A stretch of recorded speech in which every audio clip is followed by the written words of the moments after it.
penilaian atas kinerja kita secara keseluruhan. Jadi ketika kita sudah mencapai sasaran, kita pasti punya penilaian, ini sesuai target apa enggak sih? Nah, itu merupakan salah satu bentuk penghargaan kita terhadap objektivitas kita itu tadi. Jadi penilaian kita terhadap kinerja yang telah kita laksanakan. Yang selanjutnya adalah pendekatan perencanaan inside out atau outside in. Jadi ini dia dari luar ke dalam atau dari dalam keluar. Jadi manajemen itu mempengaruhi lingkungan atau lingkungan yang mempengaruhi manajemen.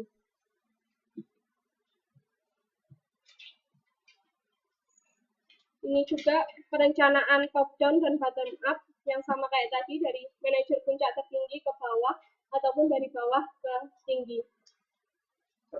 Selanjutnya adalah perencanaan kontingensi atau mencakup perencanaan yang menyebabkan tindakan yang dapat diimplementasikan dan saat perencanaan yang telah disusun tidak sesuai lagi karena adanya perubahan keadaan.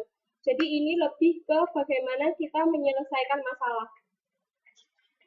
Kontingensi sendiri itu artinya adalah ketidakpastian di mana kita memperoleh laba atau rugi.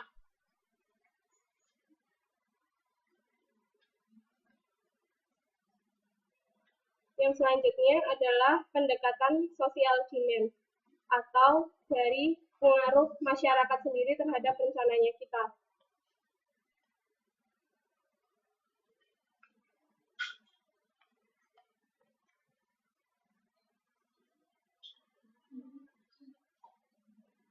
Pendekatan manpower sendiri adalah kita lebih ke perencanaan bagaimana meningkatkan kualitas dari SDM kita atau orang yang ada di dalamnya.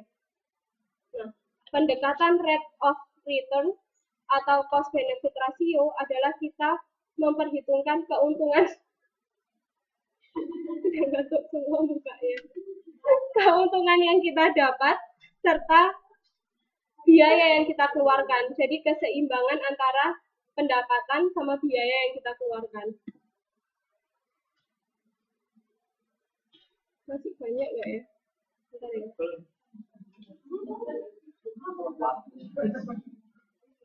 Dia masih tebal, itu banyak sendiri. Jadi 12 modul kita punya.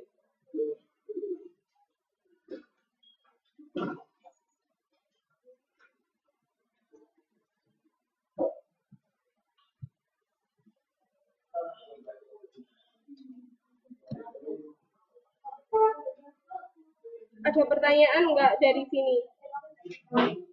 Dari proses perencanaan ada pertanyaan apa enggak? Apa? Singkatan MPU. N. Kayaknya ada jasa.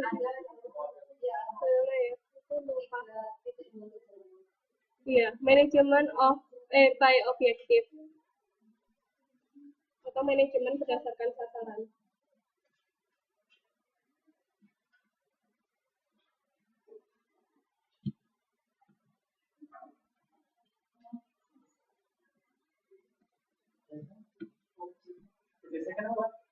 Berdasarkan sasaran. Apa ya?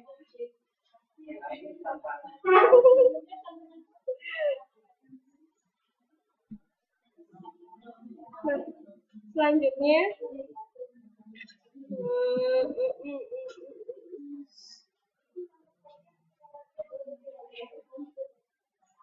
pembuatan keputusan. Selanjutnya adalah pembuatan keputusan. Nanti kalau teman-teman udah ada di semester atas, teman-teman akan mempelajari namanya perilaku konsumen. Kita, setiap orang itu pasti dia pernah menjadi posisinya sebagai konsumen. Nah, konsumen ini sangat menentukan keputusan. Keputusan itu akan berpengaruh terhadap produksi dari perusahaan. Jadi, kalau kita mau bikin perusahaan, kita harus menentukan pendapat orang atau konsumennya kita sendiri. Keputusan orang itu seperti apa. Nah, pendekatan keputusan itu lebih ke individu. Jadi, keputusan biasanya itu dipergunakan dengan dia pertamanya misalnya kayak gini. Teman-teman bisa, kalau ini keputusan, ini adalah proses pembuatan keputusan. Jadi mulai dari teman-teman mengindikasikan masalah. Jadi teman-teman kalau mengambil keputusan pasti kan ada kebutuhan kan, ada kebutuhan atau masalah yang teman-teman hadapi. Itu sudah pasti di awal. Akhirnya teman-teman mengidentifikasi kriteria keputusan sampai mempertimbangkan banyak alternatif hingga teman-teman mengevaluasi hasil-hasilnya. Nah, itu berjalan seiring dengan waktu secara terus-menerus. Karena kebutuhan manusia akan selalu berbeda-beda. Jadi keputusan kita pun akan selalu berbeda-beda.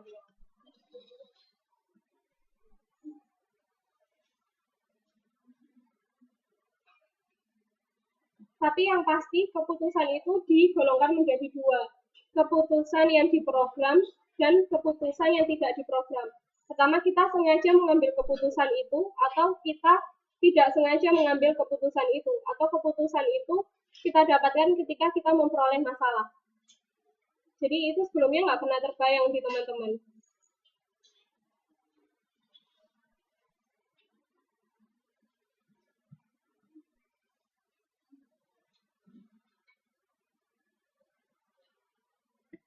Ini merupakan gaya masing-masing pribadinya kita mengambil keputusan.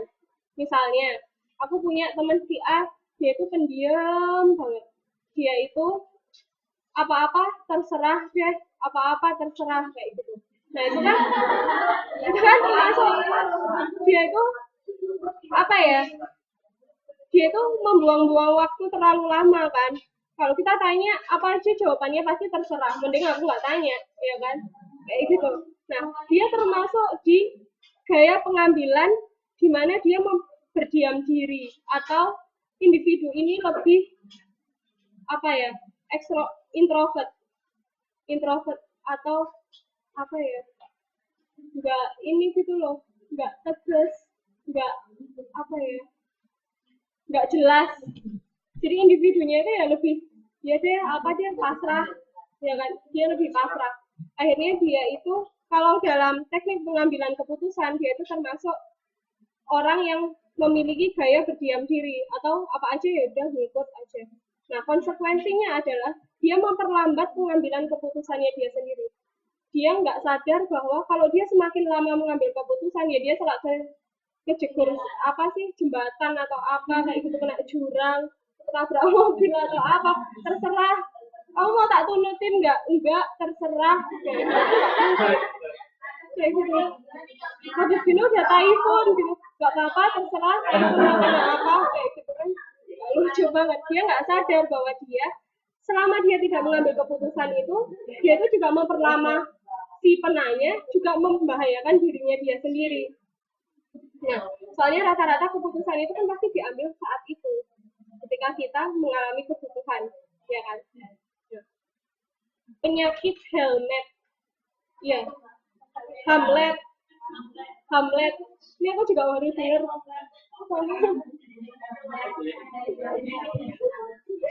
Nah, Hamlet itu teman-teman kalau buat lebih mudahnya, Hamlet itu kan kalau dipelesetin lebih ke helmet ya. Jadi kan pasti helm atau kepala. Jadi kepalanya dia itu bermasalah. Intinya kepalanya dia itu bermasalah. Jadi dia tuh kayak kaku banget. Otaknya dia itu kayak kaku banget. Kepalanya dia itu keras banget. Sampai dia itu sukar mengambil keputusan. Dia tuh orangnya ragu-ragu, enggak deh, mati aja deh, apa ya, kayak gitu. Nah, dia lebih kayak gitu.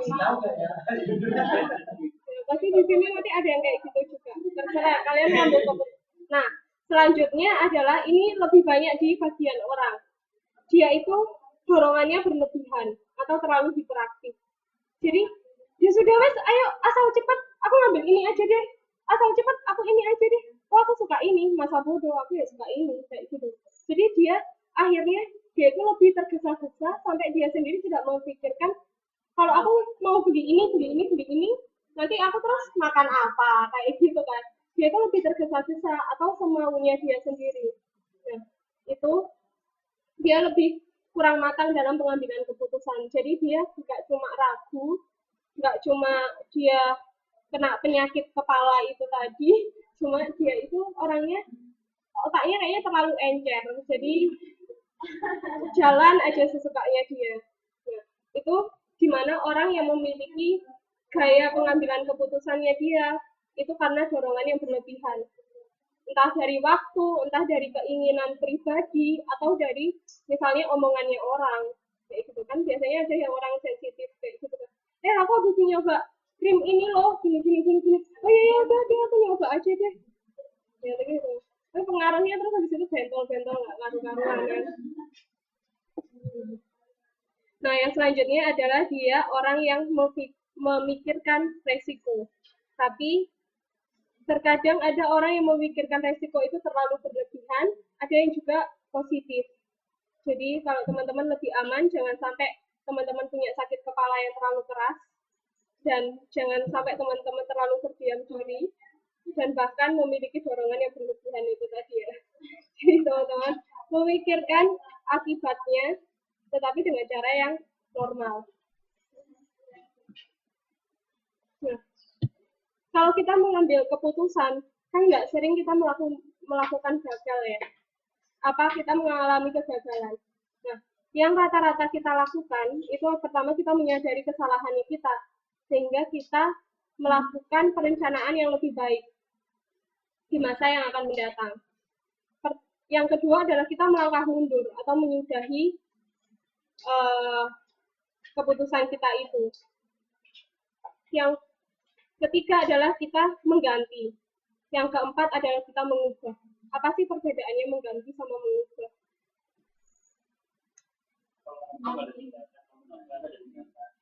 Mengubah ada tindakan. Mengubah tidak ada tindakan. Kalau mengganti ada tindakan.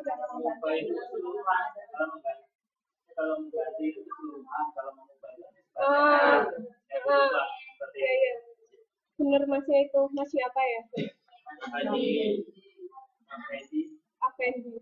Mas Fendi. Ya, jadi benar, mengganti itu ya kita mengganti secara total. Kalau mengubah, kita hanya mengganti sebagian dari hal itu. Misalnya kita tetap jual sampo, cuma sampo itu lebih ke banyak macamnya kayak gitu. Nah, kita mengganti, cuma hanya beberapa bagian aja, cuma jenisnya aja yang kita rubah, bukan produknya yang kita ganti. Jadi kita tetap jual sampo nih intinya, cuma ini.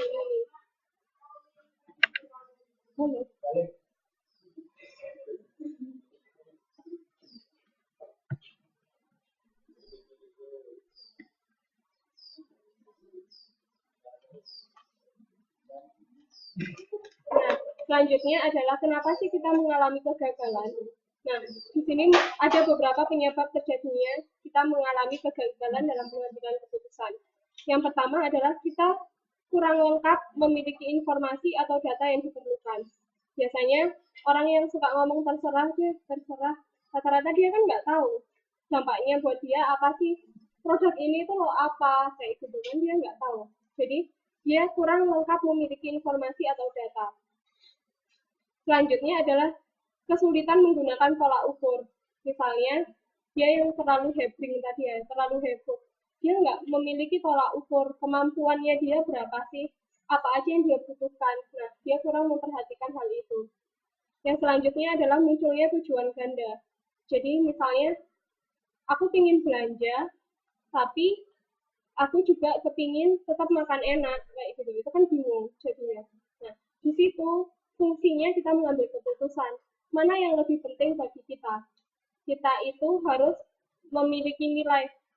Kalau di survei, itu namanya kita harus punya skala Likert. Jadi skala Likert itu adalah penilaian 1 sampai 5, rata-rata 1 sampai 5. 1 itu sangat suka, 2 suka, ragu-ragu, tidak suka, sangat tidak suka. Kayak gitu. Jadi teman-teman harus bisa mengelompokkan itu ada di bagian mana. Nah, itu namanya skala Likert. Itu entah 5 mau teman-teman pakai yang suka, atau bahkan teman-teman mau pakai 10 tapi kata-katanya apa aja itu terserah. Tapi itu namanya sekali lagi